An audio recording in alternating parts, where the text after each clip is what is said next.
Across the wind-scoured hills and grey stone coastlines of Ireland, Scotland, Wales, and the Isle of Man, there are places where people have long believed that the boundary between worlds is not fixed. In these lands, the mist is more than moisture rising from cold earth. It is a thin veil drawn deliberately hiding things not meant to be seen too clearly. Narrow paths cut through damp grasslands. Standing stones have remained upright for thousands of years. Ancient graveyards lie where names have been worn away by moss and time. And even now, all of it seems to whisper whether anyone is listening or not. This is a land where stories were never just stories. Every deep lake carries a memory. Every dark cave carved into a coastal cliff was once believed to be a doorway. And on nights when strong winds drive the waves against the shore with a steady rhythm, like the heartbeat of something vast, and sleeping people remember what has been told for centuries, things that never truly disappeared. In the ancient Celtic world, nature was not an empty backdrop. It was alive. It watched. And sometimes it answered. There are places, it is said, where, if you stand still long enough in the morning fog, you may feel as though someone is standing very close to you, despite seeing no one at all. That feeling is not pure fear. It is an awareness, subtle but unmistakable, that you are standing too near the edge of something else. Something unnamed yet familiar, spoken of in countless oral traditions, passed from one generation to the next. Long before writing became common, long before history was set down as dates and records, the Celts preserved their world through storytelling. These tales were shared by firelight during long winter nights, when darkness lingered and the wind pressed against the door. They were not told for entertainment.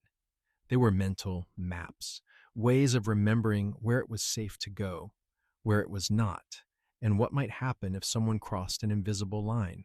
Within these stories, there was always the presence of the others, not fully gods and not fully beasts, not human yet deeply aware of humanity. Beings that lived in deep forests, beneath dark waters, in marshlands, and along lonely roads at night. They did not appear often and rarely allowed themselves to be seen clearly, but their existence was felt through signs, a sound without a source, a strange light over the bog, a death that came without warning, or a message heard only after it was too late. Today, we use a modern word for such beings, cryptids, creatures that exist at the boundary between legend and unexplained reality. But to the ancient Celts, these were not mysteries to be tested or disproven. They were part of the world itself, existing alongside humanity, governed by different rules, and never fully subject to reason. Celtic cryptids were not born from imagination alone. They emerged from real fear, from human helplessness, in the face of a harsh and unpredictable natural world, and from the need to give shape to the unexplainable. When crops failed, when disease spread, when someone died suddenly without cause, people needed answers. These beings became those answers, not to comfort, but to warn. A wandering light in the marsh was not merely a natural phenomenon. It was a reminder not to lead the familiar path. A cry carried on the night wind was not just sound, it was a sign that death was near. A headless rider on an empty road was not only a terrifying image, it was the embodiment of certainty itself, that when the time comes, no one escapes. Through these beings, the Celts shaped an invisible moral order. Gratitude would be rewarded. Greed would be punished. Disrespect toward nature would bring consequences.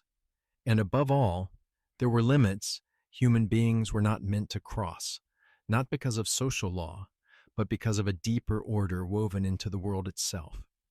What is striking is that in many of these stories, the creatures are not entirely evil. They are dangerous, but rarely without cause.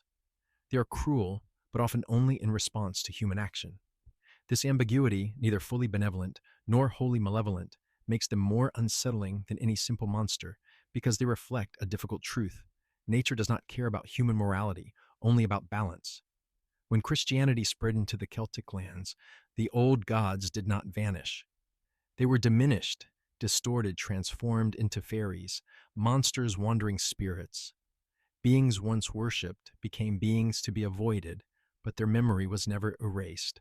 It simply changed form, hiding within folklore, children's warnings, and unspoken beliefs that adults still quietly held. And so the Celtic world became a strange place. On the surface, there were quiet villages, stone churches, and green fields, but beneath that surface, within the mist, the forests, and the deep water there, remained another layer of reality, older, wilder, and never truly gone. This journey is not about proving that these beings are real in a scientific sense, nor is it about dismissing them.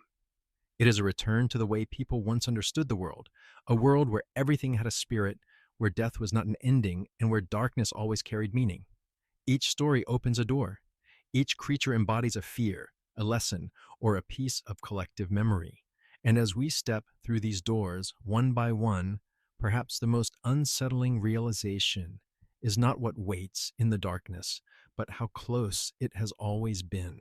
From here, we begin to step into that world, not to seek comfort, but to listen to what has been whispered for centuries.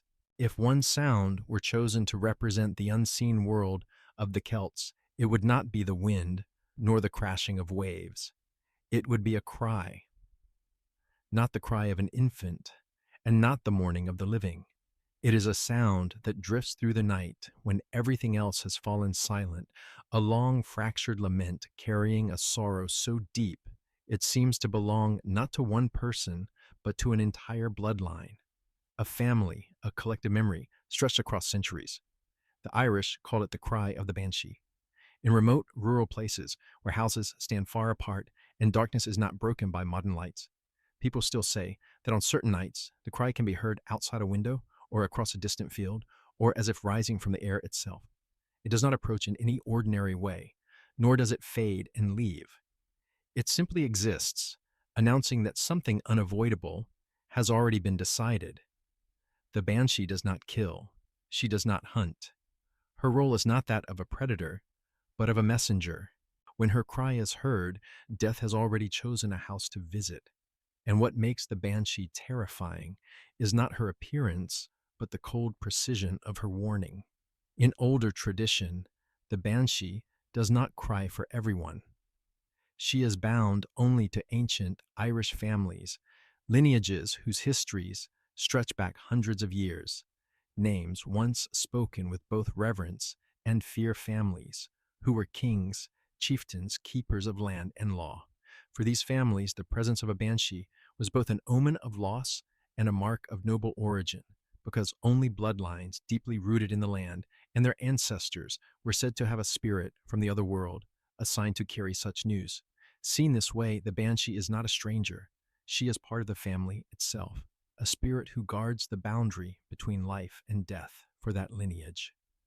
The grief she expresses is not personal sorrow, but the pain of a blood interrupted of a living thread about to be severed. The sound of the Banshee's cry is not the same everywhere. In some regions, it is described as a piercing glass-sharp scream, enough to panic livestock and set dogs howling in the dark. In others, it is a low, drawn-out moan, almost a song so heavy with sorrow that listeners feel their throats tighten without knowing why. Some folklore records say the Banshee sings an ancient funeral lament, the same type of keening once used in traditional wakes when women gathered around the dead to cry chant and recount the life of the one who had passed. In ancient Celtic society, this role belonged to women who led the mourning through voice and ritual, turning grief into something communal and visible. Because of this, many scholars believe the Banshee originated from these real women of mourning. Over time, their memory crossed into the spirit world and took on a supernatural form. In that sense, the Banshee is the final embodiment of a tradition, the one who begins the lament before death itself arrives. She cries not out of mercy, but out of duty. Her appearance is never fixed. Some claim she appears as a young woman, pale-skinned with long white hair, and eyes reddened by endless weeping. Others swear she is an old crone, thin, and bent, her face lined with grief older than a human lifetime. In Ulster, the Banshee is often described as more violent, her cry sharp and furious as if carrying the anger of a spirit long ignored. In Munster she is quieter, her lament slow and heavy, like a farewell drawn out over time. One detail appears again and again in the stories, her hair long and tangled, often combed with an ancient comb. Folklore warns never to pick up a strange comb found by the roadside, for it may belong to the Banshee. Taking it is said to be an insult, a spirit will never forget. In some versions, her tears are not clear like water, but dark and diluted like blood. This turns the Banshee from a mere messenger into a being marked by death itself. Despite her fearsome reputation, the Banshee is rarely considered evil. She does not curse, tempt, or pursue the living. Her presence is a brutal reminder that no one, no matter how powerful or wealthy, escapes the end. In a world where medicine was limited and death could arrive without warning, the Banshee offered something strange and unsettling preparation. When her cry was heard, families knew it was time to arrange affairs, to pray, and to accept what was coming. Fear was transformed into ritual, and chaos was wrapped in order. Perhaps this is why the Banshee has endured so long in collective memory, not because she is terrifying, but because she is familiar. The grief she carries is the grief everyone must face sooner or later. When the night grows quiet enough to hear your own heartbeat, and the wind seems to carry something unfamiliar, people still wonder whether it is only the wind or the echo of a cry that has sounded here for hundreds of years. Because in the Celtic world, death rarely arrives in silence. It is almost always announced, and sometimes the one who delivers the message is still waiting in the darkness, ready for the next name. From the wailing cry of the Banshee, the Celtic world does not move into light. It merely shifts into another form of silence, quieter, more cunning, and filled with promises that should never be fully trusted. When leprechauns are mentioned, the familiar image that comes to mind is a small figure dressed in green, standing beside a pot of gold beneath a rainbow. But this is a late invention, polished by Victorian illustration and modern commerce. The leprechaun of older tradition is no cheerful mascot. He is solitary, wary, and deeply resentful of human attention. In the earliest stories, leprechauns do not live in forests or beneath rainbows. They appear in desolate places near coastlines, among jagged rocks, or cold stretches of sand where the sea constantly erases footprints. You hear him before you see him. A small steady sound, the tap of a hammer striking a shoe sole. The leprechaun is the shoemaker of the fairy world. The work may seem humble, but in ancient Celtic thought, shoes symbolized journey and passage between realms. Fair folk were believed to dance endlessly and travel across the boundary, separating the human world from the other world, wearing down their shoes in the process.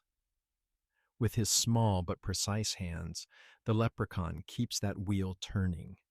His treasure is not merely gold, it represents wealth that never truly runs out, coins that appear and vanish, purses that are never empty. More important than the gold, however, is the rule that governs it. If captured, the leprechaun is compelled to reveal his treasure, but the moment his captor looks away, blinks, or allows their focus to slip even briefly, he disappears, taking everything with him. These stories are not simply about fairy trickery. They are ancient warnings about greed. Fortune, if not held with absolute attention, fades faster than morning mist over the fields. Yet the leprechaun is not the only deceiver in this world. When the sun sets and cellars grow cold, another figure emerges, the cluricaun.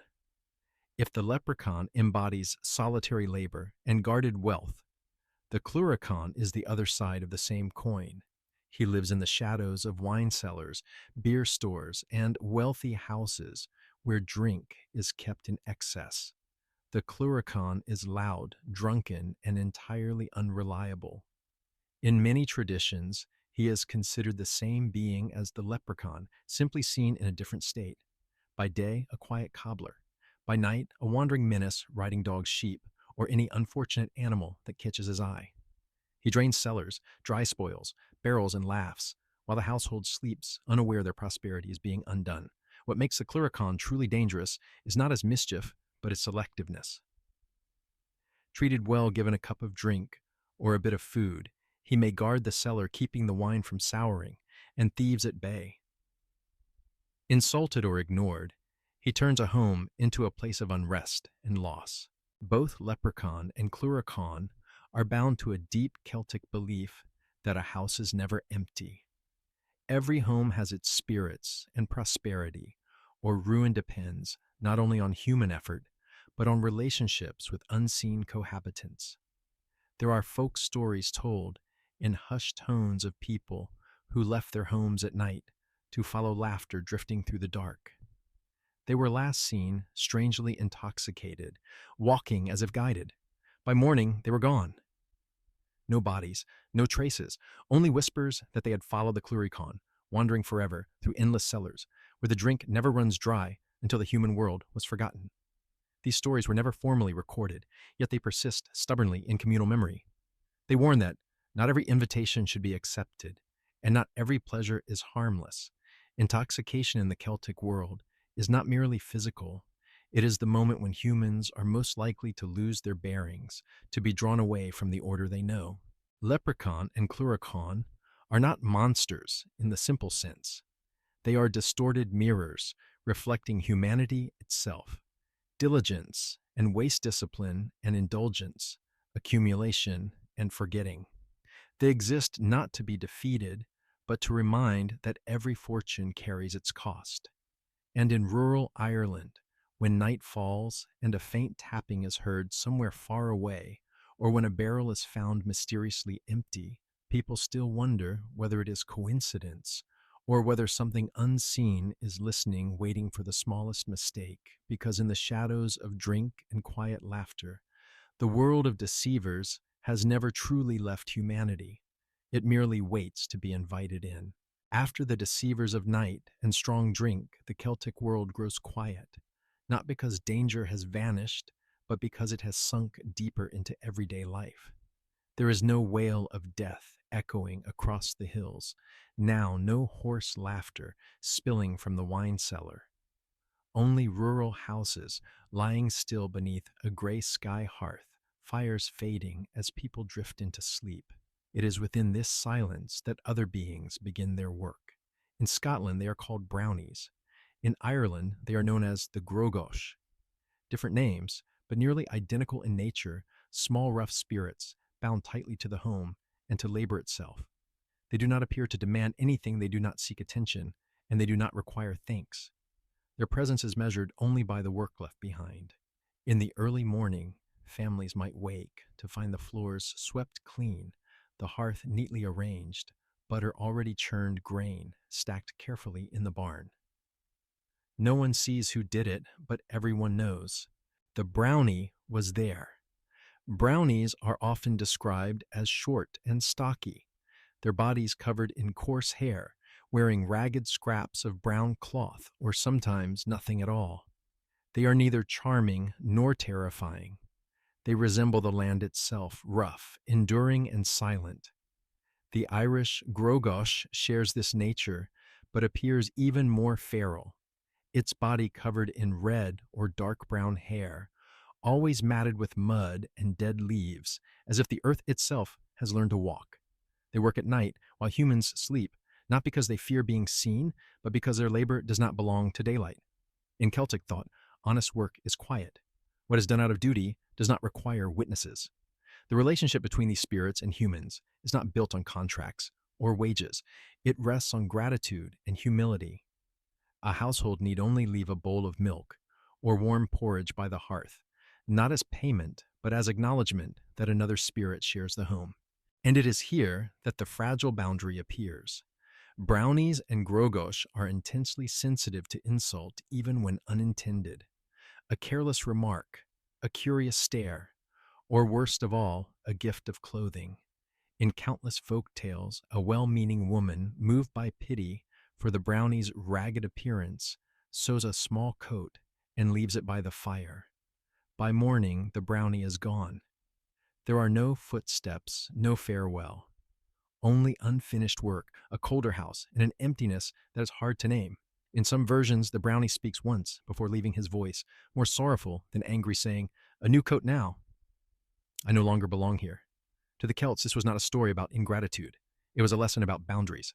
A brownie is not a servant. When treated as one, the sacred bond is broken. Labor becomes transaction, and the magic dissolves. Not all brownies leave quietly. Some turn hostile. Darker tales tell that if deeply offended, mocked, spied upon, or deliberately exposed, a brownie may turn away completely. He does not merely stop helping. He begins to undo. Tools go missing. Milk spoils. Livestock grow restless and sick. The home slowly loses its sense of peace as if its very soul has departed.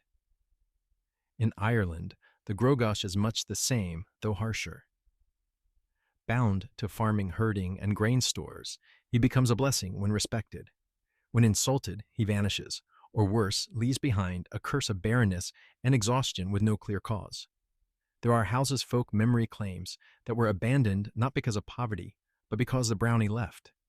In the Scottish Highlands, people still whisper about old stone cottages, long deserted where faint light can sometimes be seen at night. Those brave enough to approach claim they hear the sound of water fabric being wrung and the soft breathing of something at work. Inside, they say a brownie remains. He did not leave. He was left behind. The wooden table is thick with dust. The hearth has been cold for years. Yet, in one corner, an old basin remains full of water. A torn cloth is washed again and again, though no one needs it anymore. The brownie continues his labor not out of duty, but because he knows nothing else.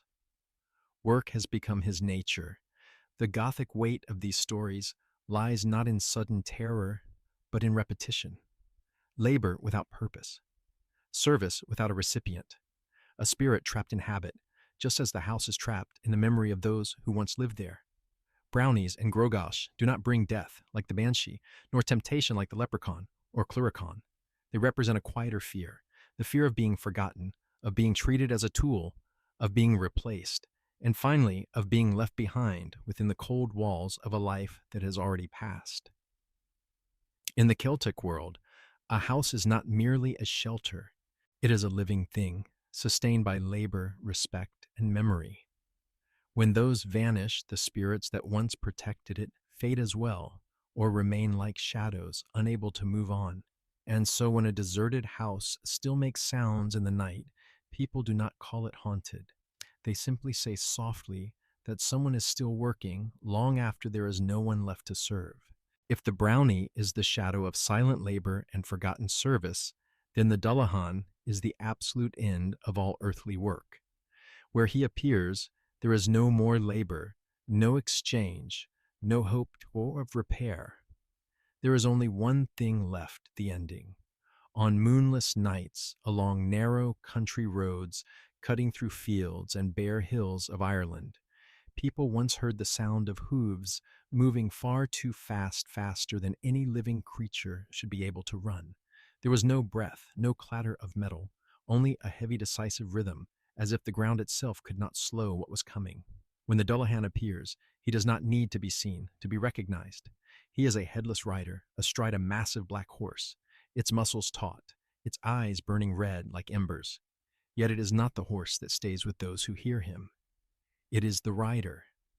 Where his head should be, there is only a rough, dark stump, as if death itself stopped there and saw no need to finish the work. His head has not vanished. He carries it. The Dullahan holds his own head beneath one arm, its face pale, the skin darkened like a corpse kept too long in shadow.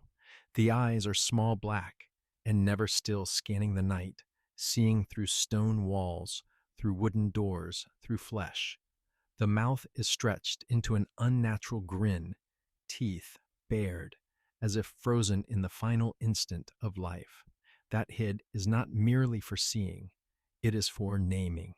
In the old tales, the Dullahan does not need to touch his victim. He carries no weapon, he does not chase.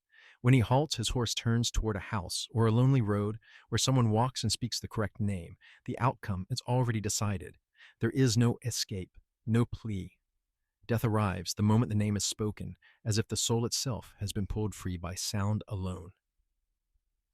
This is what sets the Dullahan apart from every other being in the Celtic world. He does not deceive like the leprechaun. He does not warn through grief like the Banshee. He offers no time to prepare. He brings no message. He is the message. The Dullahan appears most often during Samhain, the festival marking the end of harvest and the beginning of the dark half of the year. For the Celts, Samhain was not simply a celebration. It was the moment when the boundary between the living and the dead grew thinnest, when ancestors could return and other entities were free to walk. On Samhain nights, doors were shut tight, windows, covered lights dimmed, not to hide, but to avoid notice. The Dullahan despises being watched. If someone dared to peer outside, upon hearing the hooves, he might turn and punish that curiosity in another way, with a whip made from a human spine, or by hurling something wet and heavy, leaving behind a mark that signaled death was not far off. In some versions of the tale, the Dullahan does not ride at all, but drives a massive death coach that rolls silently through village roads. Its wheels are made of human bones, its frame covered in skin, its lanterns hollow skulls, glowing with a light that needs no flame. It is a carriage for souls, about to be taken, requiring no farewell. Beneath these familiar stories lies an older, rarely spoken layer of belief. In ancient Celtic religion, the head was not merely part of the body. It was the seat of the soul, of power, of identity. Head-bearing gods, sacred figures associated with beheading and the keeping of heads, were once revered as symbols of life and death in constant motion. Seen this way, the Dullahan is not simply a monster. He is a twisted remnant of an ancient authority, a guardian of the threshold between life and death, the one who decides when the soul leaves the body. As beliefs shifted, the god was driven from worship and reshaped into a hunter of souls on lonely roads. This explains why the Dullahan needs no violence. He does not kill, he retrieves. There is only one weakness ever mentioned in the lore gold. The Dullahan is said to fear it. A single gold pin, a coin held up at the right moment, can cause him to turn his horse and vanish, not because gold is magical, but because it represents light, the sun, something the old gods were once bound to, but no longer possess. When the sound of hooves fades and the road returns to silence, no one goes out to look. They wait for morning, because if the Dullahan has passed, there will soon be a house draped in mourning cloth, a name whispered in fear, and an absence nothing can fill. In the Celtic world, death does not arrive at random. It arrives with the order, and the Dullahan is the enforcer of that order, without emotion, without mercy. After he passes, spirits like the Brownie have no work left to do. Cries like the Banshees are no longer needed. Everything has been concluded, and the road once again disappears beneath the mist. After the Dullahan's hooves fade into the night mist, the Celtic world does not become safer. It simply drifts farther from the land toward places where the wind never rests and the sea never sleeps. Along the northern coasts, where gray stone rises sharply and waves strike as if trying to grind memory itself into dust, people speak of beings who do not bring death at once, but leave behind a sorrow that lasts a lifetime. They are called Selkies. Selkies are creatures of the sea. In their natural form, they are seals gliding silently through cold water, surfacing and vanishing like soft, dark shadows. But on rare nights when the moon stands high and the ocean grows unnaturally still, Selkies can come ashore, shedding their seal skins and taking human form. That skin is not clothing, it is essential. Without it, a Selkie cannot return to the sea. Without it, they are trapped on land, in a shape that never truly belongs to them. And this detail lies at the heart of the most painful Celtic legends. Many of these stories begin the same way. A man walks along the shore, often alone, often longing for something the land cannot give him. He sees strangers dancing on the sand, their movements fluid and beautiful, echoing the rhythm of the waves. Nearby, on the rocks, lie neatly folded seal skins. Drawn by desire, he hides one of them. When the other Selkies reclaim their skins and return to the sea, one is left behind. She searches desperately, but cannot find the single thing that can take her home. And when the man steps forward, skin in hand, her choice is no longer a choice at all. He marries her. They live together. They have children. Years pass. From the outside, it appears to be a peaceful family life. But in every version of the tale, the Selkie is described with eyes turned toward the sea. A quiet sadness without protest, without rage. Selkies are not creatures of anger. They are creatures of longing.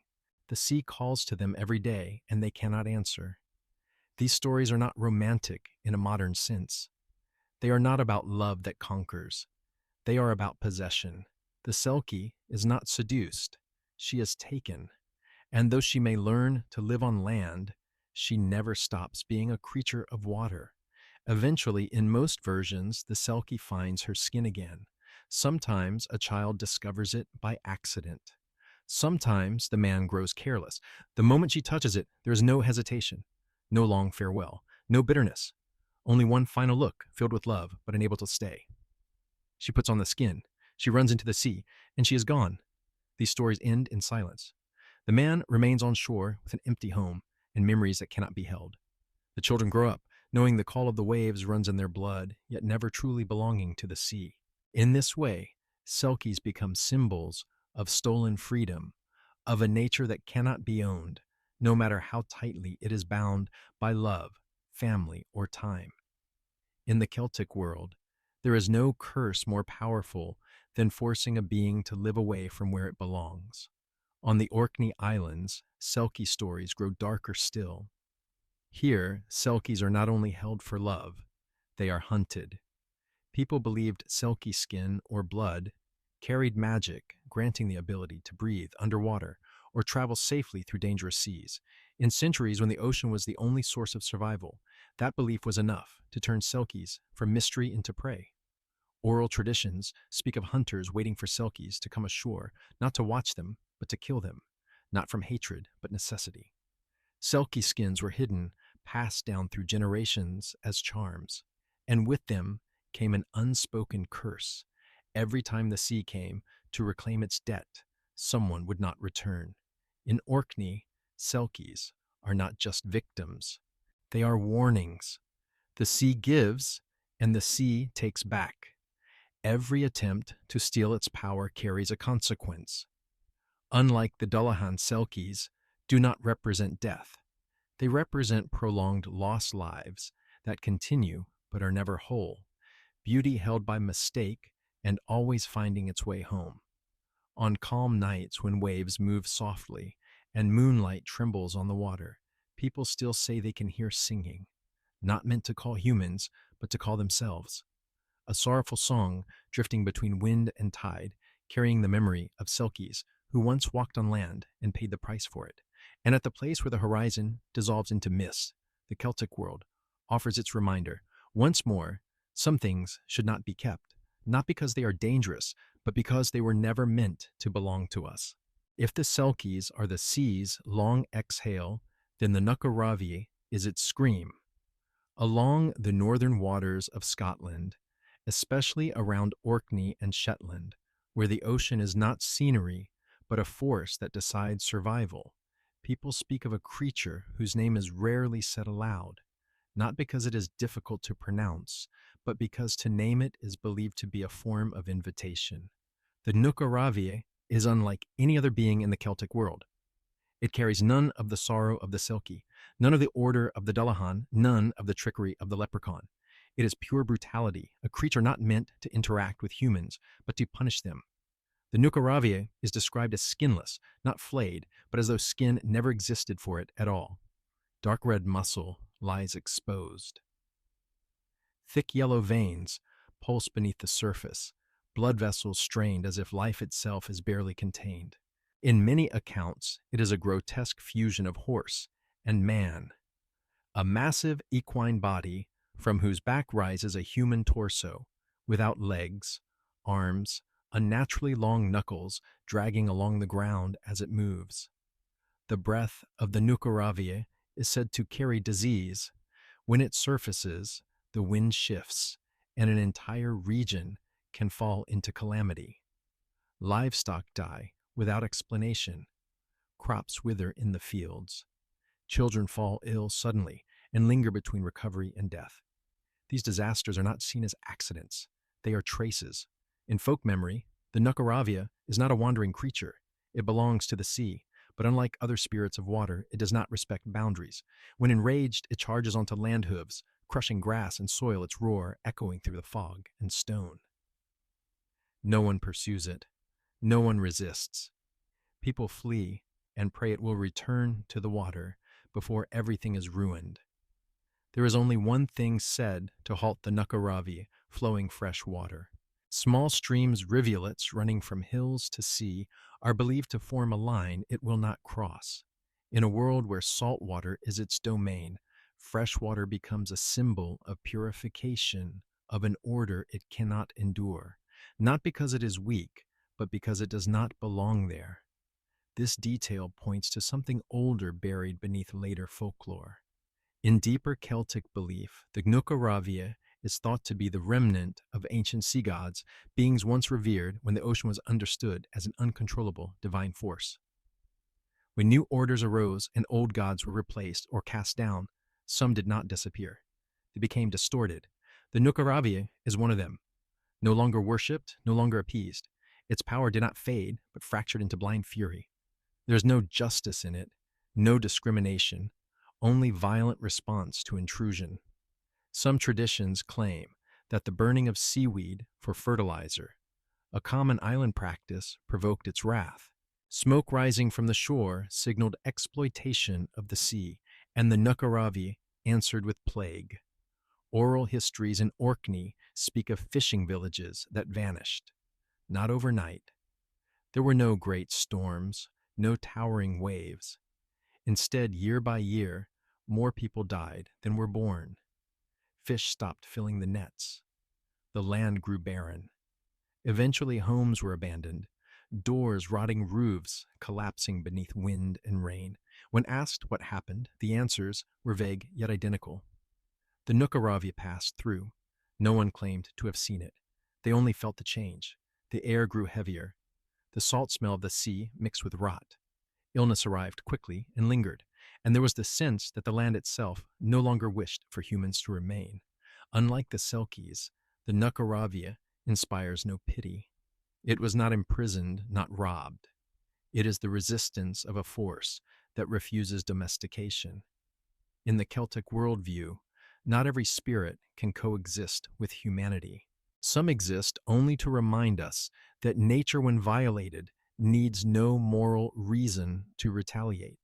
When sea fog thickens and the wind carries a strange metallic scent, people still remember the Nukaravia not as a single monster, but as the idea of destruction beyond negotiation, an ancient warning that there are limits which should not be crossed, not because of human law, but because of a far deeper order. And when abandoned villages stand silent along the shore, grass swallowing their paths, people do not say they are cursed. They simply say the sea has taken back what it once allowed to be borrowed. When the sea falls away behind and the land closes around human footsteps, danger does not disappear. It simply changes shape. There is no longer the roar of waves, no longer the sharp salt scent of fury. Instead, there are bogs, low wet stretches of land, where mist clings to the ground like an unspoken vow. It is there as twilight fades and night rises without a sound that the lights appear. They are small. They are distant. They tremble, as if breathing. A pale blue glow, sometimes yellowed and weak, hovering just above the mud, just enough to convince a weary traveler that they have seen the way home. In England, they are called will-o'-the-wisp. In Scotland, hinky punk. Elsewhere, they carry different whispered names, but they serve only one purpose, to lead you astray. These lights do not run. They lure. When you step toward them, they retreat just enough. When you stop, they wait, always keeping a distance that prevents hope from dying completely, yet never allows it to be reached. People say that if you continue, the ground beneath your feet grows softer, colder, until every direction feels the same, leaving only the light ahead. and darkness behind. In legend, the origin of the wisp is never singular. In some places, they are believed to be the spirits of children who died too young, unbaptized, improperly buried, trapped between worlds. They carry with them the last weak glow of life, wandering without intent, unknowingly drawing others into their fate. Elsewhere, wisps are said to be mischievous fair folk, small beings who treat the misguiding of humans as a nighttime game. They are not cruel in an obvious way. They do not kill with blade or claw. They simply allow you to walk into error, then watch from a distance as the mud grips your feet and breath turns from panic into silence.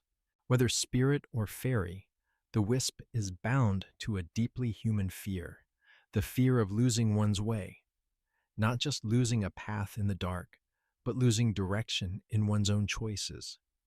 The bog, with its surface that appears solid yet gives way without warning, becomes the perfect image of the boundary between life and death, where a single careless step can be the last. The old people understood this. They passed down warnings: never trust a strange light, never leave the known path, never let hope guide you when reason is exhausted. Stories of the wisp were therefore both myth and survival map. But there are darker tales, still ones that say a wisp can be captured, very rarely, at great risk, and always at a terrible cost.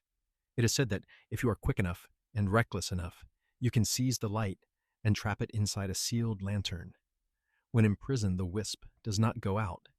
It burns weakly, trembling like a living thing, suffocating, but not yet dead. In return, the captor receives a gift guidance. The light reveals hidden paths, buried treasures, shortcuts through dangerous land, but no gift is free. Stories of those who carried a wisp's lantern rarely end well. The light leads them to wealth, then draws them away from community. It shows them safe passage, then ensures they cannot walk beside others. Slowly, they come to trust only the glow in their hand, no longer believing in landmarks, advice, or the honest fire of human homes. And then one night, when the lantern breaks through accident, exhaustion, or because the wisp finds a weakness, the light goes out. There is no sound, no warning. Only a person standing in the bog, accustomed to following a light that no longer exists. By morning, people find the shattered lantern. They do not find the person. In other versions, the price is not life, but memory. The one who captures a wisp slowly forgets the way home, forgets familiar faces, forgets why they ever set out. They go on living, but like someone eternally paused at a crossroads, unable to remember where they came from. In this way, the wisp becomes a warning about easy paths, about the temptation of small lights in vast darkness, about trading long-term direction for immediate gain. It is no accident that wisps appear when exhaustion peaks, when night deepens and the human mind craves a sign. Later science would speak of marsh gases and cold flame, of natural ignition and illusion, but those explanations do not erase the old fear, because whatever the light truly is, the feeling of being led remains real, and the consequences of trusting the wrong guide are always real. When the fog closes again and the bog returns to silence, the lights vanish as if they never existed. Only the old paths remain safe, dull walked, by patience rather than hope, waiting for those clear-minded enough to choose them. In the Celtic world, not every light is salvation. Some exist only to test you. Will you follow what glimmers before your eyes, or the path you know leads home? And at the edge of the bog, where land and darkness meet, that question still hangs like a small flame that never stays still. If the will-o'-the-wisp is a light that makes you walk into death on your own, then the Sith is what comes looking for you. When the bog closes behind and the deceptive glow dissolves into mist, the path rises into the highlands. Scotland's mountains do not need darkness to be dangerous. By day, they are already cold and distant. By night, when fog crawls up from the glens, like a living thing, paths vanish, and the wind becomes the only sound left in the world. There, what people fear most is not losing their way. They fear hearing the bark. The Sith is not a dog in any human sense. It is a creature of the other world, shaped like a colossal hound, as large as a young bull, powerfully built its coat a dark green, like wet grass under moonlight. That color is no accident. In Celtic tradition, green belongs to the other world, not to life, but to things that are not fully dead. The eyes of the Sith do not shine. They are deep, dark, and do not reflect firelight. When it stands still, it nearly disappears into the fog, revealing only a heavy silhouette and a long tail, often described as coiled or braided, marked with ancient meaning. The Sith does not stalk like a predator. It guards. People believed it patrolled liminal lands, places where mountains meet the sky, where villages thin out, and humans no longer belong fully to the living world, but are not yet part of the dead. It is a creature of thresholds, and its purpose is not to kill, but to summon. The bark of the Sith is unlike any ordinary dog's call. It is low, thunderous, and can be heard across vast distances, cutting through wind and mist. What makes it terrifying is not its volume, but its number. The Sith barks only 3 times. The first bark is a warning. If you hear it, there is still time. The second is a reminder. If you are still outside, you have gone too far. And the third is not meant to be heard at all. It is for those who fail to find shelter. Tradition says that if you hear all 3 barks while still out in the open, your soul will be torn from your body by terror alone. There is no touch, no wound. Death comes from understanding, from realizing you have been named by a being not meant for humans. Because the Sith does not bark at random. It barks when a soul is about to be taken. The Highland regions, where it is said to appear, are often described as places where death comes from the mist, not through storms or beasts, but through sudden collapse without warning or cry. Families would later say only that they heard the barking the night before, and that was explanation enough. In the Celtic world, the Sith is not considered evil. It does not hunt without cause. It is a gatekeeper like the Dullahan, but quieter and older. If the Dullahan is the blade that severs life, then the Sith is the door that opens to what lies beyond. It stands between the living world and the realm of the dead, ensuring no one strays too far from the fate already set. And like all guardians, it does not respond to pleading. There is a lesser-known layer of legend, whispered in small communities, claiming the Sith can be controlled. Some say ancient seers, those who understood the boundaries between worlds, could summon or banish it, not through command, but through ritual old songs, symbols carved into stone offerings, never written down. In these tales, the Sith is not a companion. It is a tool used to protect territory, punish trespassers, or ensure that souls do not wander before their appointed time. But the cost of such knowledge is always unclear. Those seers are said to have lived alone and died without anyone beside them, as if they had stood too long at the threshold of the Sith guards. Perhaps that is why most traditions advise avoidance rather than confrontation. When the first bark is heard, people rush indoors, crawl into bed, pull blankets over their heads, and shutter their windows, not because they believe this will stop the creature, but because it is an act of humility, an acknowledgement that there are moments when humans should not remain outside. When the 3 barks fade and the fog thins with morning light, the highlands return to their familiar cold stillness. There are no massive footprints, no dead hound, only a gap in the community, a name no longer spoken, and the sense that a boundary has been enforced. The Sith leaves no message. It does not explain. Its existence is a reminder that this world holds more paths than the ones we see. Some roads open only when the barking begins, and they are meant only for those who have no other choice left. And on the mist-covered slopes, when the wind suddenly falls silent in an unnatural way, people still listen, not for a guiding light, as in the bog, but to be certain that it is not yet their turn to be called. If the Sith is the guardian of the boundary, then Dearg Due is the one who crosses it. After the 3rd bark, the Celts believed the soul must move on ready or not. But some deaths refuse to leave, not from fear, not from being lost, but from pain that was never spoken while life remained. Dearg Due is born from that void, where injustice is too great to accept, and the earth is not deep enough to bury resentment. Legend tells that centuries ago in County Waterford, there lived a young woman famed for her rare beauty. That beauty did not grant her freedom. It became a commodity. Her father, blinded by land and status, forced her into marriage with a wealthy but cruel man. There was no courtship, no consent. A single decision was made in place of an entire life. That marriage was not a home, it was a prison. She was locked away in a stone tower, cut off from the world, from the man she truly loved, from any joy that had once made life bearable. Her husband was jealous and violent, treating her as property rather than a person. Time did not bring familiarity, only depletion.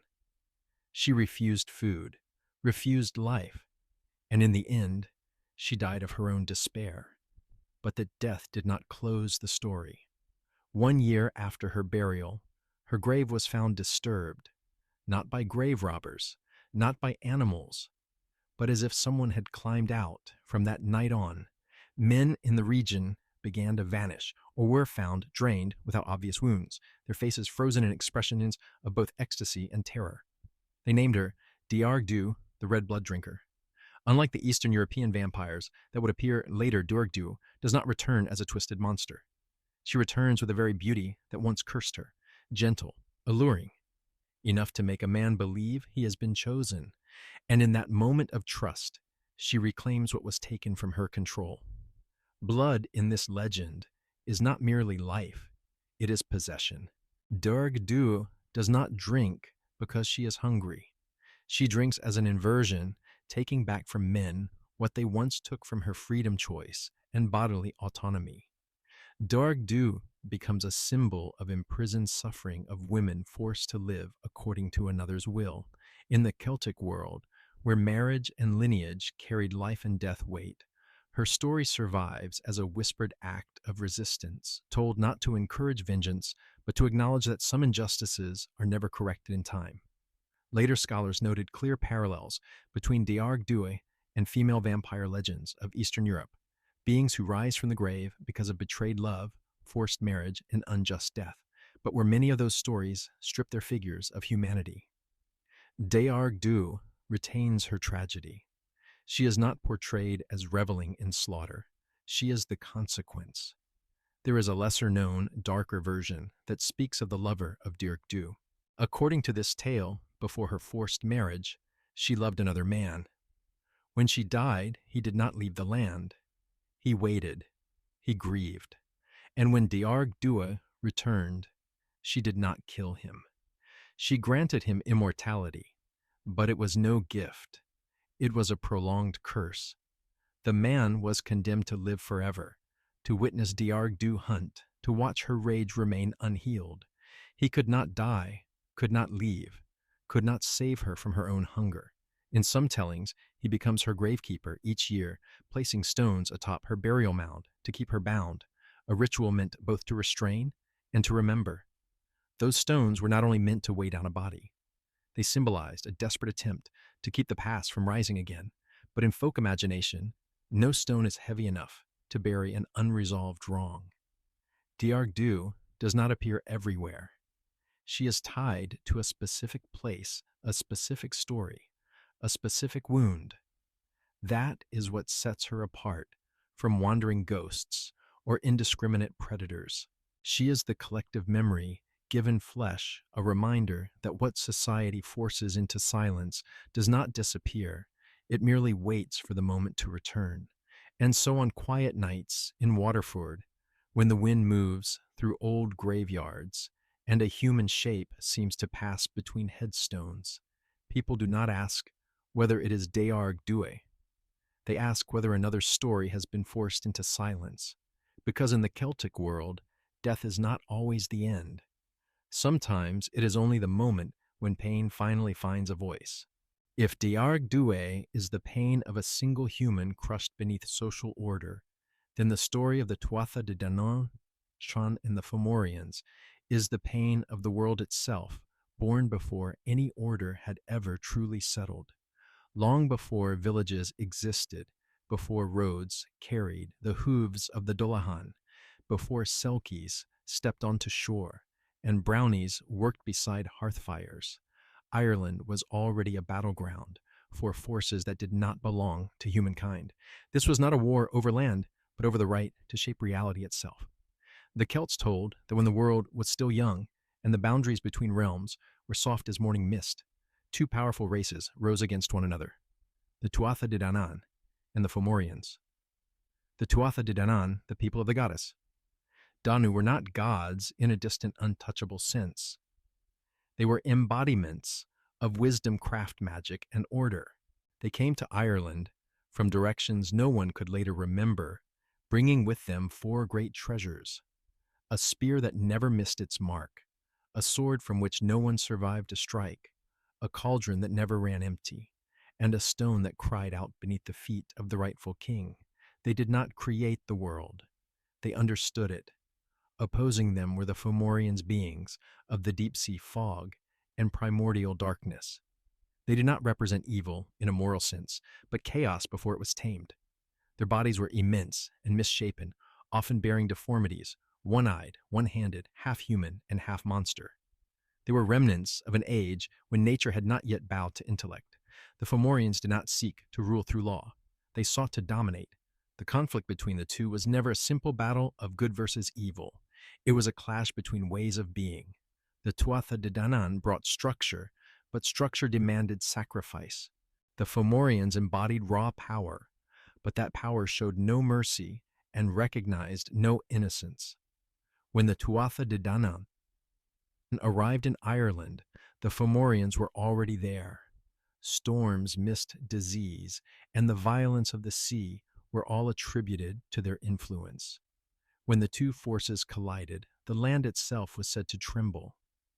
Mountains, rivers, and places later considered sacred were believed to be scars left behind by battles no living person had ever witnessed.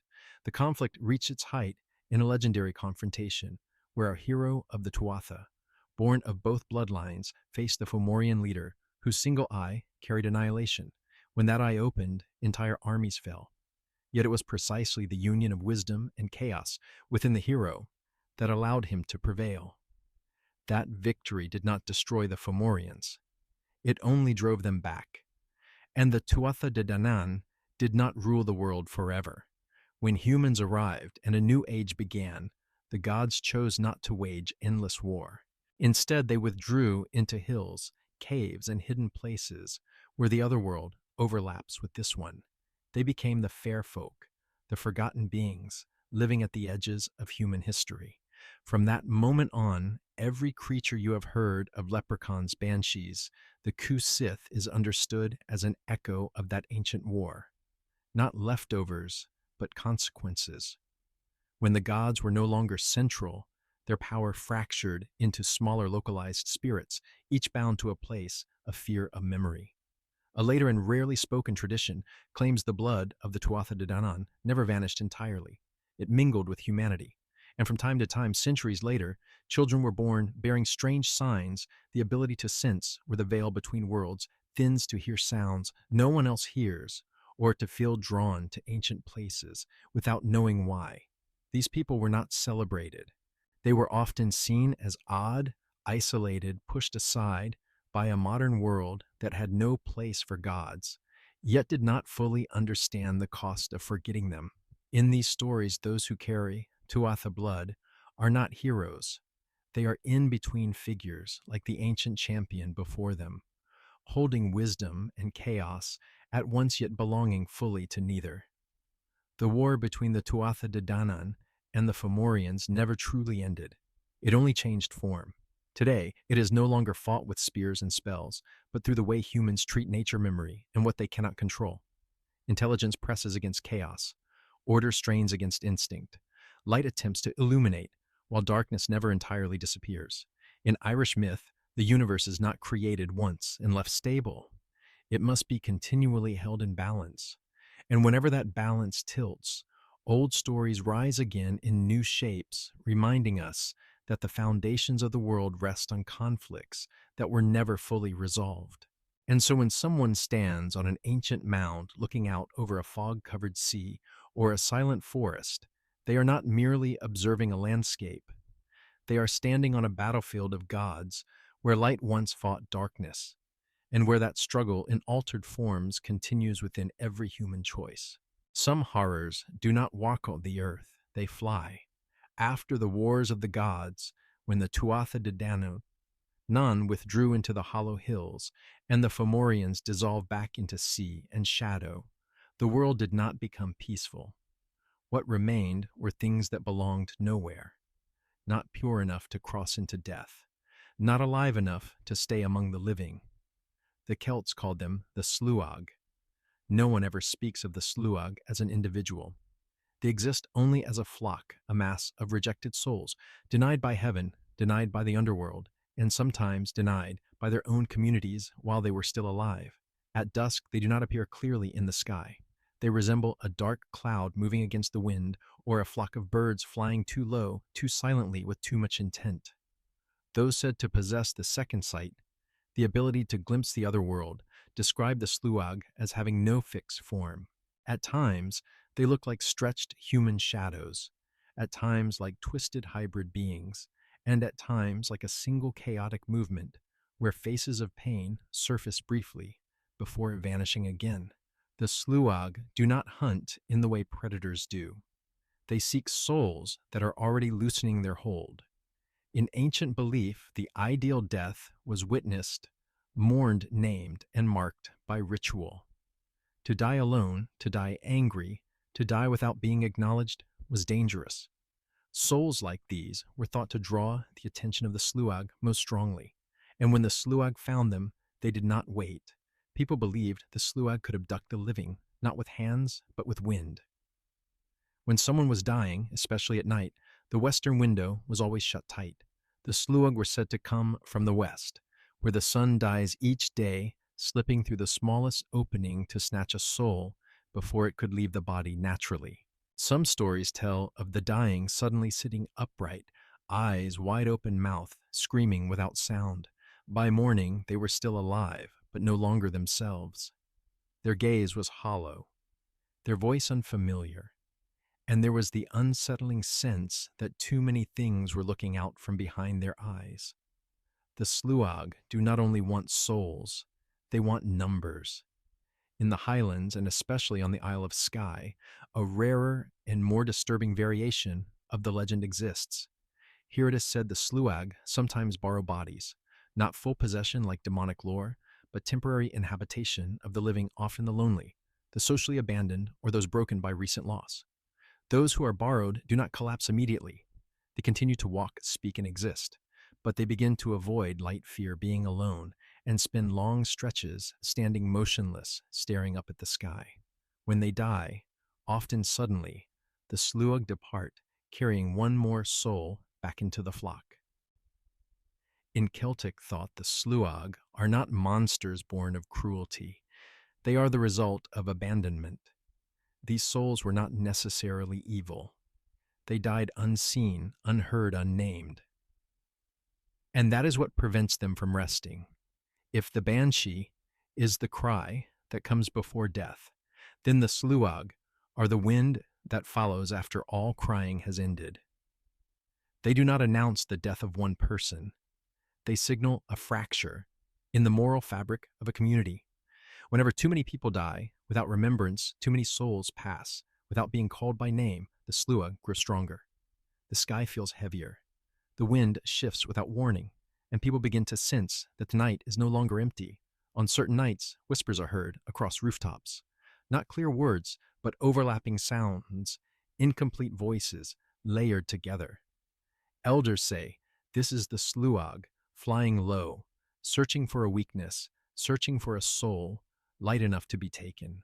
Unlike the Sith, the Sluag respect no boundary. Unlike the Dullahan, they obey no order. They are a crowd, and crowds do not need personal reasons. They need only accumulation.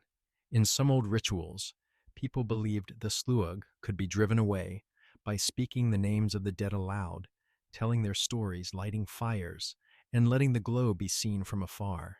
Not as defense, but as recognition, a reminder that the soul had been acknowledged, that it was no longer anonymous. Because what the Sluag hate most is not fire or magic. It is memory. When the dead are remembered, the sluag lose their grip. When people do not die alone, the flock cannot grow.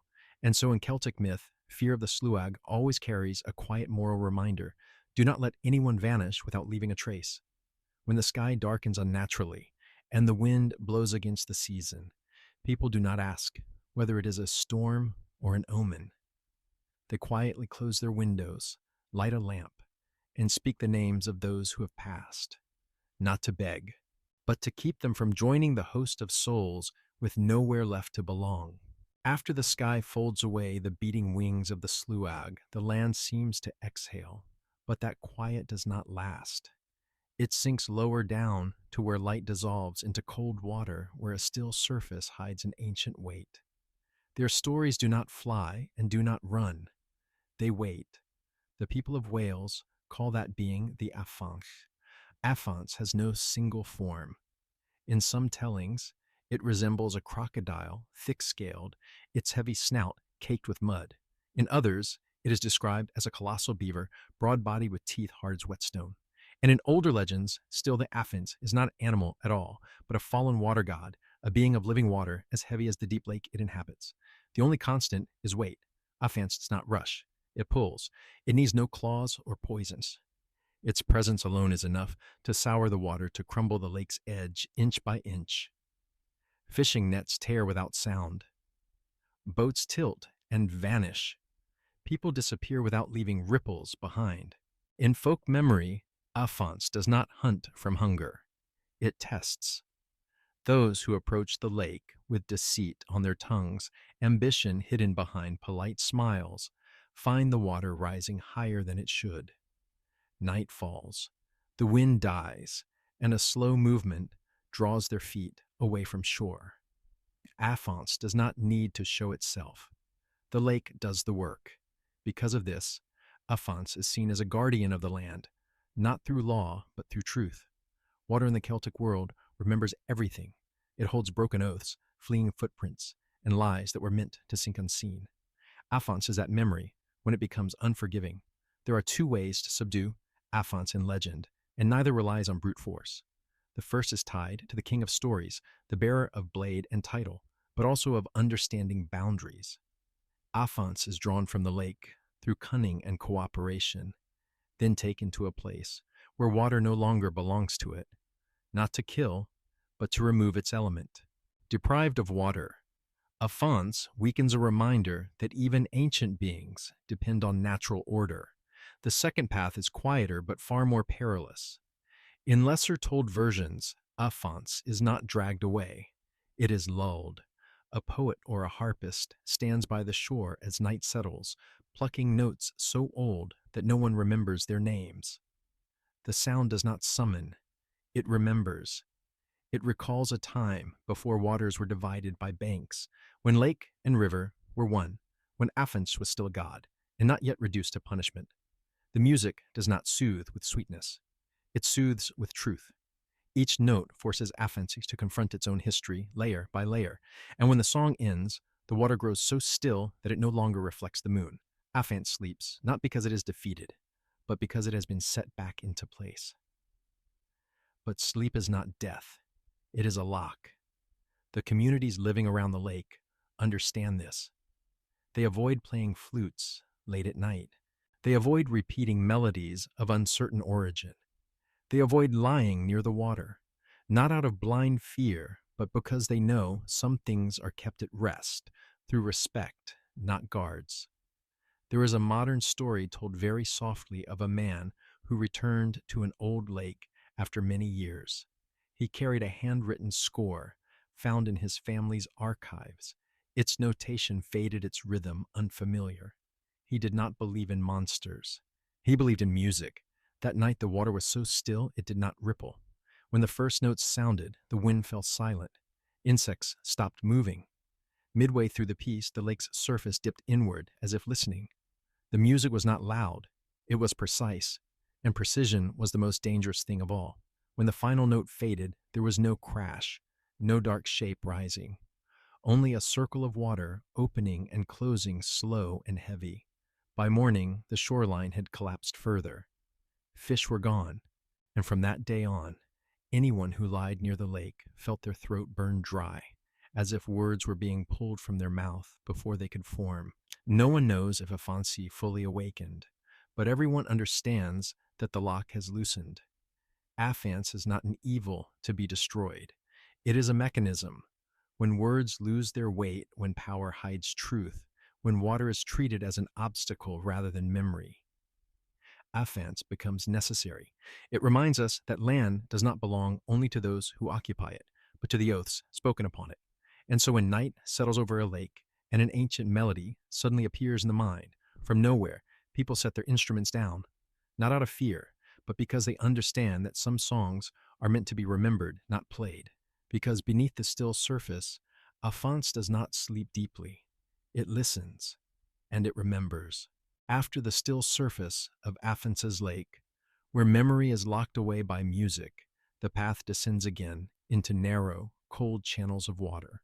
There is no longer the open space of shoreline or sky, only streams' thin ribbons slipping through stone and tree roots, where sound is so faint you must become completely silent to hear it. Here, prophecy does not cry out. It lowers its head and works. In the highlands, they call her Bean Nai, the washerwoman. No one goes looking for her. People stumble upon her by chance. A small gaunt figure, standing by a stream in the hour, when dawn has not yet arrived, and night has not fully withdrawn. The water is so cold that a living person's hands would numb within seconds, yet she washes without pause. Cloth is wrung out, struck against stone, then lowered back into the current again and again with merciless precision. These garments are not ordinary clothes. They are soaked in blood, blood not yet spilled, blood still warm in the future. They belong to those who are about to die. Bean Nai does not wail. She does not announce death like the Banshee. She prepares for it. In the Celtic world, death does not arrive unmade. It must be set in order. Bean Nai is the one who does that work. Each strike of cloth against stone is not only to cleanse it, but to measure time. When the garment is clean, death is close. She is described with unsettling features: a single wide nostril, one protruding tooth, long breasts thrown over her shoulders to keep them from the water. These details are not meant to horrify, but to signal that she does not belong to the world of completed forms. She is rupture itself, a life cut short, a body caught between shores. Because Bean Nai was not born this way. In many versions, she is the spirit of a woman who died in childbirth, dying before the natural span of her life was complete. And so she is bound to wash the garments until she has worked through the years she should have lived. The repetition is not punishment for sin, but a debt of time. There is an old rule passed on in whispers. If you see Bean Nai before she sees you, you may gain the advantage. Step quickly and place yourself between her and the stream blocking the water. In that moment, she is bound. 3 questions, 3 answers, no lies. But the price of asking is knowing. Those who dare usually do not ask for themselves. They ask others: who, when, how. And Bean Nai answers in a flat voice, without malice or mercy, like reading from a ledger already closed. Her prophecy does not change fate. It only makes fate impossible to avoid. In many tales, the questioner leaves unharmed, but never sleeps the same again. From that moment on, they hear water everywhere, in kitchens, in the wind, in their own blood. The rhythm of living begins to echo the rhythm of washing ring, strike release. Bean Nai embodies repeating grief, not a single shock, but an endless task. Each death adds another piece of cloth, and the stream never runs dry. She does not rebel like Dirgdu. She does not guard like Kusith. She remains, and remaining sometimes is the cruelest thing of all. There is a rare folk account, told in the lowest of voices, of a man who once wandered into a ravine heavy with mist. He saw Bean Nai washing a garment that was very small, far too small for her hands. When he stepped forward and blocked the stream as the old rule allowed, he looked closer and recognized the stitching at the collar. It bore the mark of her own family. He asked a single question, breaking the rule of 3. Whose garment is that Bean Nai stopped? the only time in the story when she did not work. She stared at the cloth for a long time, as if seeing it for the first time. Then she broke down, not into a wail, but into the collapse of a breath held too long. The garment, they say, was her own belonging to the child she never bore, to the life that was cut short. The stream changed color for a moment, then ran clear again. The man did not ask another question, and afterward people said that at that stretch of water, Bean Nye washed more slowly, not because of hope, but because of memory. Stories like this are not meant to soften her image. They remind us that prophecy is not born from abstract power, but from specific loss. Bean Nye does not want you to die. She simply cannot stop preparing for a death already written. That is why in the Highlands, people teach each other simple rules. Do not play by streams at dawn. Do not speak names aloud when you hear cloth striking stone. And if you glimpse a figure washing in the mist, turn away. Not out of cowardice, but out of respect for the boundary between knowing and having to live with what you know. After Bean Nye, the Celtic world grows quiet in a different way. Not because danger has passed, but because you understand there are places where you should not linger. The stream keeps flowing. The cloth is still washed. And somewhere between the banks, prophecy continues its work, silent, exact, and unwilling to bargain. After the cloth strikes the stone in Bean Nye's stream, the world does not settle. It fractures, not with one great rupture, but with three misaligned cuts, through love, through water, and through the ritual night when boundaries are thrown wide. The old people did not arrange them into a lineage or a family tree. They named them more simply three forces that must never be left free at the same time. The first steps out of sweet words, the second rises from unstable water. The third appears only when the old year dies. Genkana. The one who speaks love to plant a wasting Gankanag does not arrive on the wind or in deceptive light. He arrives through a promise. In Irish tales, he appears as a young man, beautiful enough to make the listener forget the rhythm of their own breathing. He does not rush. He listens. He knows exactly what to say, to make someone believe that at last they are truly seen. But Gankanag does not love. He consumes. Those who follow him are not killed. They wither. After the first night, they grow distracted. After the first week, they stop eating.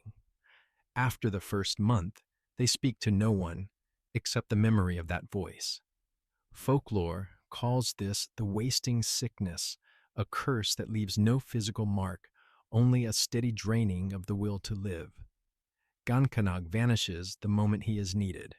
No farewell, no retreating silhouette.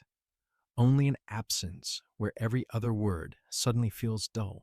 In some versions, the afflicted die of exhaustion. In others, they live but can never love again. Their heart has learned the wrong rhythm and refuses to relearn it. The water leaper, the jump that breaks the path. If Gankanag destroys with speech, the water leaper does so with motion.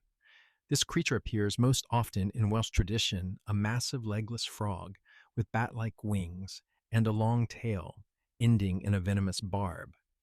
It does not swim like a fish. It leaps sudden violent bounds that tear the water open, overturn boats, snap fishing lines, and pull people under before they understand what is happening. The water leaper does not stay in one place. It chooses lakes and marshes where the boundary between water and air is unstable, fog-heavy nights, shifting winds. Fishermen say they hear a sharp tearing sound in the air, and then the surface breaks. Not a storm, not a current, just the wrong moment. In the Celtic imagination, the water leaper embodies a very specific fear, the broken route. You take the right path, you do the right work, and still something leaps in severing cause from effect. It does not punish morality. It disrupts rhythm. Ellen Trachend. 3 heads for one night. Ellen Trachend does not disrupt rhythm. It burns the calendar. This being appears only in the oldest traditions, bound tightly to Samhain, the night when the old year ends and everything is allowed to slip its frame. Ellen Trachend is described as a 3-headed monster, each head representing a form of ruin fire, disease, and famine. When it is unleashed, there is no prolonged heroic struggle. There is only damage. Villages empty. Livestock die without cause. Grain burns where it stands. And when the sun rises, no one is certain which year they are living in. Rare versions say that only poets, those who keep rhythm with words, can call it back, not through force, but by resetting time itself, telling the right story in the right order at the right pace. 3. Spirits 1. 1. Seal. There is a very old explanation, not quite a story, that says Gankana, the water leaper, and Ellen Trochind were once primordial spirits, neither good nor evil. They governed 3 necessary currents, so the world would not freeze, desire disruption and renewal. When a new order formed, they were not destroyed. They were sealed, each at a different boundary. But a seal is not erasure. It is delayed. When communities neglect ritual, when promises are used as tools, when routes are believed to be absolutely safe, when the new year is entered without properly closing the old, the seals thin. The 3 do not need to conspire. Appearing within the same generation is enough. Chaos returns with all 3 faces, lovers dying of longing boats, lost to sudden leaps, and festival nights that burn what is not ready to pass on. The old people never tried to destroy them. They learned to keep distance, instead teaching children the difference between sweet words and true ones, reminding fishers that water owes no one consistency, and at Samhain closing old ledgers, carefully remembering the dead settling spoken debts, extinguishing fires at the proper hour. Because in the Celtic world, chaos is not the enemy. It is a condition, but only when locked in the right places. Gankanags, the water leaper, and Ellen Trochind are 3 rusted locks rarely opened, but when they turn deep. And so after unnaturally quiet nights, when love sounds too perfect, water too still, and the calendar is about to roll forward, people do not celebrate too quickly. They check the seals, not with charms, but with how they live, speaking less moving, more slowly, and remembering that there are nights when luck should not be tested. The triad of chaos does not stalk, it waits. And the world, if it wishes to remain whole, must remember why it sealed them in the first place. After the triad of chaos, the world does not erupt again. It closes in like a room that has heard enough stories and now leaves only one witness sitting still in the darkened corner. Not a god, not a monster, just a creature too familiar to be suspected, and therefore existing in the most dangerous place of all right beside humanity. They call him the Cat King. No one knows when he first appeared. There is no lineage, no fixed dwelling. The tale of the Cat King does not begin with a battle or a curse, but with something very small. A lone traveler at night, an empty road, a gathering of black cats, assembled as if for a funeral. In the oldest versions, the witness sees 9 cats carrying a small coffin draped in black cloth. They move with solemn precision. No meowing, no turning back. And when the traveler, out of curiosity or fear, dares to ask what is happening, one cat steps away from the procession, lifts its head, and speaks in a voice that does not belong to an animal. Go home and say that the Cat King is dead. The traveler returns, shaken, and repeats the words aloud. At that exact moment, the cat sleeping by the hearth, Bristles opens its eyes, looks straight ahead, and says, "The Cat King is dead. Then I am king." It leaps up the chimney and vanishes, never to return. There is no blood, no thunder, only a transfer of rule. The Cat King does not reign by force. He watches, and in the Celtic world, the one who watches the longest understands the most. Cats, creatures that move between a house and wildfire, and shadow domestication and freedom are the perfect form for that role. They do not swear loyalty. They do not ask permission. They are there observing, remembering, and leaving when it suits them. The Cat King appears without warning and never stays. He offers no advice, no salvation, no punishment. When he speaks, it is usually a brief command, one sentence, sometimes a single word enough to tilt a self-satisfied order off balance. Then he disappears, leaving humans to live with the consequences of having heard. Stories about the Cat King are few, and that scarcity matters. He does not like being told. He does not need belief. His existence does not depend on faith, but on parallelism. The hidden world does not stand apart from reality. It overlaps, watching through the cracks. A cat lying on a doorstep, eyes reflecting firelight. A silent back moves between two rooms. These things are too ordinary to arouse suspicion and therefore safe enough to carry ancient knowledge. Not knowledge to be used, but knowledge to be guarded. In a deeper reading, the Cat King is the gatekeeper of understanding, not the gate between life and death, like Dullahan, not the boundary between order and chaos, like the Tuatha de Danann.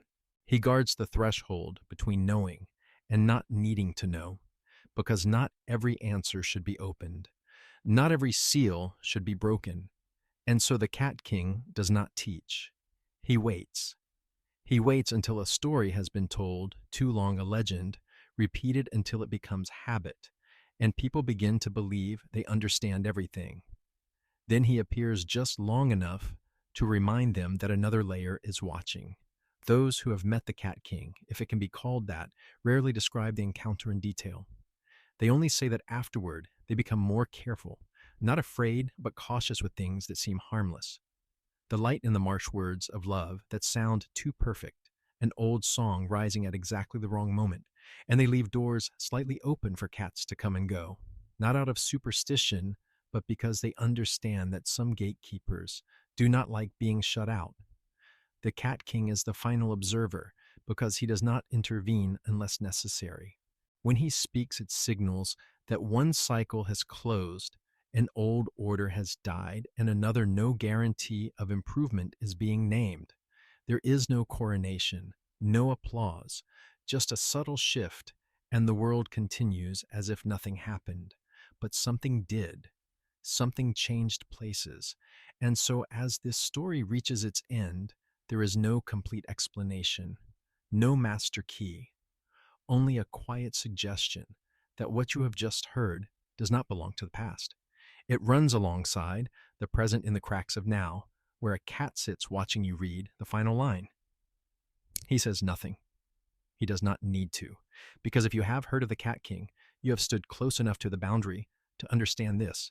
The world has never had only one layer, and some gatekeepers never leave their posts. They only change shape, change names, and continue to watch until the moment comes to speak, exactly once. And now, as the story begins to slow, you may find yourself asking a very familiar question. Were these legends ever real? The ancient Celts did not ask that question the way we tend to today. For them, mythology was not something to believe or disbelieve. It was a way of seeing the world, of living alongside what could not be controlled, and of naming feelings that humans have always carried but rarely speak aloud. Myths do not die. They only change shape. When gods were no longer worshipped, they became whispered stories. When monsters no longer appeared in deep forests or along empty roads, they continued to exist in memory, in dreams and brief moments of unease that arrive without explanation. You may never have heard the cry of a banshee, but you have felt an unexplained chill run through your spine. You may never have followed a ghost light into a marsh, but you have taken a wrong turn in life while fully believing you were heading in the right direction. In moments like those, mythology is still alive. The Celts did not tell stories to frighten one another. They told them to remind themselves that some boundaries must be respected, that nature is not just scenery, but a living presence with memory, and that death loss and loneliness are not things to be hidden away or forgotten too quickly. Today, we have electric light science maps and screens that explain much of what once terrified us, and yet people are still afraid of the dark. Not only the darkness outside, but the darkness within, where there are no quick or clean answers. If while listening to this story, there was a moment that made you unusually quiet, if one legend felt strangely familiar without you knowing why, then perhaps the story reached the place it was meant to reach. Before truly leaving this world, I want to ask you something simple. Where you live, are there stories people still tell in hushed voices? Is there a forest, a stream, a road, or a house that everyone avoids mentioning, even if no one can quite explain why?